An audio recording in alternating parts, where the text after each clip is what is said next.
ঢাকা বিশ্ববিদ্যালয় কেন্দ্রীয় ছাত্র সংসদ, ডাকসু ও হল সংসদ নির্বাচনের জন্য এরই মধ্যে ছাত্রদল, ছাত্র শিবির, গণতান্ত্রিক ছাত্র সংসদ, বাম ছাত্র সংগঠন সমর্থিত ও স্বতন্ত্র শিক্ষার্থীদের ৯টি প্যানেল মনোনয়নপত্র জমা দিয়েছে।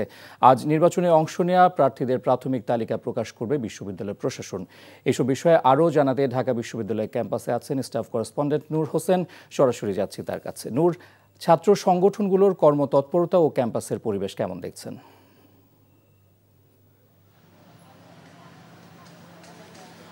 ইফতেখার দীর্ঘদিন পরে, প্রায় দীর্ঘ ৬ বছর পরে শিক্ষার্থীদের যে দাবি ছিল ডাকসুর নির্বাচন, ছাত্র সংসদ নির্বাচন, সেটি অনুষ্ঠিত হওয়ার পথে এরই মধ্যে প্যানেল ঘোষণা থেকে শুরু করে মনোনয়নপত্র গ্রহণ এবং মনোনয়নপত্র জমা দেওয়ার কাজ শেষ হয়েছে এবং এই সব কিছুকে কেন্দ্র করে বিশ্ববিদ্যালয়ের অভ্যন্তরে এক ধরনের উৎসব মুখর পরিবেশ, এক ধরনের আনন্দ, এক ধরনের আমেজ আমরা দেখতে পাচ্ছি। শিক্ষার্থীরা তাদের পছন্দের প্রার্থী, তাদের পছন্দের নেতা নির্বাচন করার জন্য বসে আছেন। তারা বলছেন যে তারা অত্যন্ত সুষ্ঠু পরিবেশে ভোট দিয়ে তাদের যে প্রতিনিধি সে নির্বাচন তারা করতে চান এবং একই সঙ্গে তাদের দাবি হচ্ছে যে ছাত্র সংসদ নির্বাচন, ডাকসু নির্বাচন, যেটি ক্যালেন্ডারের বিশ্ববিদ্যালয়ের যে একাডেমিক ক্যালেন্ডার আছে সেই একাডেমিক ক্যালেন্ডারের অভ্যন্তরে নিয়ে এসে প্রতি বছর যাতে নির্বাচনটি হয় সেই দাবিও আসলে বিশ্ববিদ্যালয়ের যারা সাধারণ শিক্ষার্থী রয়েছেন তারা জানাচ্ছেন। আজকে বিশ্ববিদ্যালয় প্রশাসনের পক্ষ থেকে যেটি হবে, নির্বাচন কমিশনের তরফ থেকে গতকাল পর্যন্ত যারা